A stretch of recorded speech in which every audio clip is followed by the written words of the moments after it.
नमस्कार, पोलीस माझा न्यूज मध्ये आपलं स्वागत। रायगड जिल्ह्यातल्या पेण तालुक्यामध्ये असणाऱ्या कोपर ग्रामपंचायतीचा गैरव्यवहार हा पुढे आलेला आहे आणि या पंचायतीमध्ये आपण पाहायला गेलं तर इथे असणाऱ्या ग्रामसेवकातर्फे वेगवेगळ्या प्रकारचे गैरव्यवहार म्हणूया, यामध्ये आर्थिक गैरव्यवहार असो, सिटी सर्वे असो किंवा मग घरकुल योजना असो, असंख्य वेगवेगळ्या प्रकारच्या योजना असोत किंवा मग एकूणच जो कारभार चाललेला आहे या कोपर ग्रामपंचायतीचा तो अतिशय ढिसाळ चालल्याचं समोर येत आहे। नमस्कार, मी निवृत्ती अंबाजी पाटील, कोपर गावचा त्रस्त रहिवासी। हो, मी त्रस्त म्हणतोय कारण माझ्या कुटुंबावरती दरवेळी ग्रामपंचायतीने केलेला जो अन्याय आहे त्याच्यामुळे मी आणि माझा कुटुंब हा नेहमीच त्रस्त झालेला आहे। कारण का तर ज्यावेळी माझी हालाकीची परिस्थिती होती 1990च्या अगोदर देखील माझं कुटुंब ह्याच गावामध्ये राहत होतं। अगदी आजारी पाजारी शेजाऱ्यांच्या कुरांच्या घरामध्ये आम्ही राहत होतो। तदनंतर आम्ही आमच्या जागा विकत घेऊन कुरांच्या घरामध्ये राहत होतो। 2000 साली ज्यावेळी आमची ग्रामपंचायत झाली, 2000 ते 2006 सालपर्यंत, 2003 नंतर लगातार आम्ही कंटिन्युअसली अर्ज देत गेलो की आम्हाला राहायला घर नाही, आम्हाला घरकुल द्या, परंतु कुठल्याही प्रकारचं आम्हाला घरकुल दिलं गेलेलं नाहीये। 2009 साली ज्यावेळी आम्ही परत एकदा नवीन घर बांधायचं ठरवलं त्यावेळी देखील आम्ही अर्ज केलं की अरे बाबांनो, की आम्ही गरीब आहोत, आम्हाला राहायला घर नाहीये, तर आम्हाला घरकुल मिळालं तर बरं होईल, परंतु त्यावेळी देखील आम्हाला कुठल्याही प्रकारचं घरकुल दिलेलं नाहीये। तर माझी फक्त प्रशासनाला एकच विनंती आहे की ग्रामपंचायत कोपरमधील जी काही रहिवासी आहेत, जी काही आर्थिकदृष्ट्या मागासलेली आहेत, ज्यांची खरंच परिस्थिती गंभीर आहे, अशा लोकांना घरकुल द्यायला हवंय। 2014 साली ज्यावेळी मी माझ्या घराचं रिनोव्हेशन केलं त्यावेळी 2014च्या लगेच येणाऱ्या ग्रामसभेमध्ये मी जाऊन माझे सगळे जुने जे काही व्यवहार ग्रामपंचायतीला केले होते, पत्रव्यवहार, ते सगळे पत्रव्यवहार घेऊन मी ग्रामसभेमध्ये गेलो। त्यांना विनंती केली की ह्याच्या पुढे जे काही आपण घरकुल पास करणार आहोत किंवा घरकुल देणार आहोत, ते घरकुल जे असतील ते आर्थिक निकषानुसार गेले पाहिजे। परंतु मला आजपर्यंत वाटत नाहीये की ते आर्थिक निकषानुसार गेले असतील। हा राहिला माझा पहिला मुद्दा। दुसरा मुद्दा, मागील 1.5 वर्षापासून माझ्या घरामध्ये पाणी येत नाही। मागील 6 महिने झाले मी ग्रामसेवकांकडे पत्रव्यवहार करतोय की माझ्याकडे पाणी येत नाही, आपण त्यावरती योग्य ती कारवाई करावी। अक्षरशः शौचालयाचे देखील वांदे होतील अशी घराची परिस्थिती तेव्हाही होती आणि आज देखील आहे। कारण काय तर गावामध्ये पाणी नाहीये, पाण्याचं नियोजन व्यवस्थितरित्या नाहीये। त्याच्यामध्ये ग्रामसेवकाचा मी वारंवार उल्लेख का करतोय, कारण ग्रामसेवकांना अर्ज दिल्यानंतर ग्रामसेवकांनी कुठल्याही प्रकारे त्याच्यावरती कारवाई केली गेलेली नाहीये। 27 फेब्रुवारी ते 3 जून हा एवढा महिन्याचा कालावधी लागतो का की अरे बाबा चल तू नॉर्मली तुझ्या टॅप मारून घे, तर कुणाच्या दबावाखाली हे ग्रामसेवक काम करतात? आणि याच ग्रामपंचायतीच्या या संपूर्ण कारभाराविरोधामध्ये इथे संतप्त झालेले जे ग्रामस्थ आहेत त्यांनी 15 ऑगस्ट रोजी म्हणजे स्वातंत्र्य दिनाचा औचित्य साधत इथे उपोषणाचा इशारा सुद्धा दिलेला आहे। एकूणच आपण पाहायला गेलं तर कोपर ग्रामपंचायतीमध्ये वेगवेगळ्या प्रकारचे हे जे गैरव्यवहार होत आहेत याचा त्रास जो आहे तो स्थानिक नागरिकांना किंवा ग्रामस्थांना मोठ्या प्रमाणामध्ये होतोय।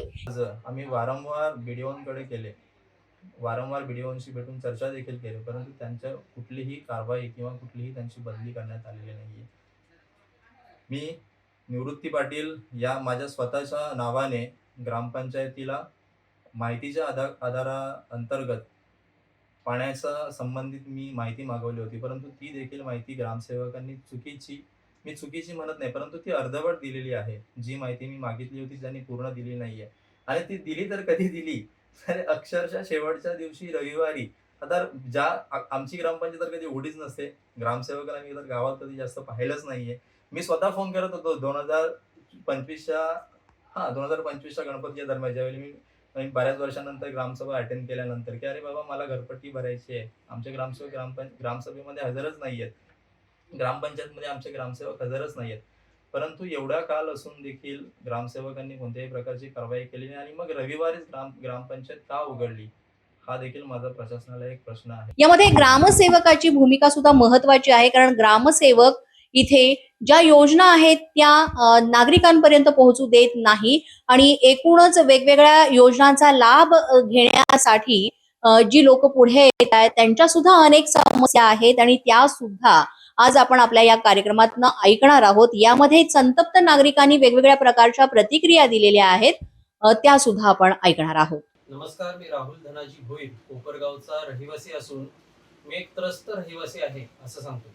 कारण की 2019 सालपासून ते 2024 सालापर्यंत किमान या 5 वर्षाच्या कालावधीत आम्हा मागासवर्गीयांना जो ग्रामपंचायतीच्या उत्पन्नातून 15% निधी मिळतो तो अजिबात मिळालेला नाहीये, किंवा त्याची कशी विल्हेवाट ग्रामपंचायतीने लावले किंवा ते खाल्लंय याची चौकशी पूर्ण होणे गरजेचं आहे. त्या अनुषंगाने आमच्या समाजाने जी वार्षिक सभा होते त्यामध्ये असं निर्णय घेतलं होतं की माहिती अधिकाराखाली आपण ग्रामपंचायतीकडे या 5 वर्षाचा लेखाजोखा 15% अनुदानाचा मागायचा. परंतु ग्रामपंचायतीला संबंधित सभेनुसार आम्ही माझ्या वैयक्तिक नावाने आणि पूर्ण ग्रामस्थांच्या वतीने म्हणजे मागासवर्गीय ग्रामस्थांच्या वतीने आम्ही एक माहिती अधिकार तयार केला आणि सेवकांना तो सुपूर्द केला. परंतु त्यांनी अर्धवट माहिती म्हणजेच आम्हाला उडवाउडवीची उत्तरं असलेला एक उत्तर माहिती अधिकाराखाली दिलाय, तो मी आमच्या या अर्जासोबत देखील जोडलाय. आणि त्यानंतरच आम्हाला असं निदर्शनास आलंय की मागील काही वर्षांमध्ये ग्रामपंचायतीच्या विकास कामांमध्ये मोठी गफलत पाहायला मिळते. तर यावर कोण चौकशी करणार आणि यावर कोण नियंत्रण ठेवतंय ह्याबद्दल देखील आम्ही विचारणा केली असता आम्हाला उडवाउडवीची उत्तरे मिळत आहेत. तर आमची या अर्जाद्वारे अशी विनंती आहे की एका मागासवर्गीय गटासाठी त्यांच्या विकासासाठी जो निधी वापरण्यात येतोय ग्रामपंचायतीतून तो त्यांना का मिळत नाही आणि त्यांच्या परवानगी विना तो का वापरला जात आहे ह्याची पूर्ण चौकशी प्रशासकीय अधिकाऱ्यांकडनं व्हायला हवी. आणि त्याच अनुषंगाने जर 15% निधीचा असा गैरवापर होत असेल तर इतर अनुदानाचा देखील गैरवापर होत असेल यात काही शंका नाही. तर आमची अशी शंका आहे की गेल्या 5 वर्षात म्हणजे 2019 पासून 2025 पर्यंत कोपर ग्रामपंचायतीत सरकारी निधीतून जेवढी कामं झाली त्या कामांची वरून प्रशासकीय अधिकाऱ्यांकडून ऑडिट होणे खूप गरजेचं आहे. आणि ते जर विकास कामांमध्ये काही गफलत आढळली तर संबंधित अधिकाऱ्यांवर आणि नेत्यांवर योग्य ती कारवाई झाली पाहिजे. आणि तसं जर झालं नाही तर आम्ही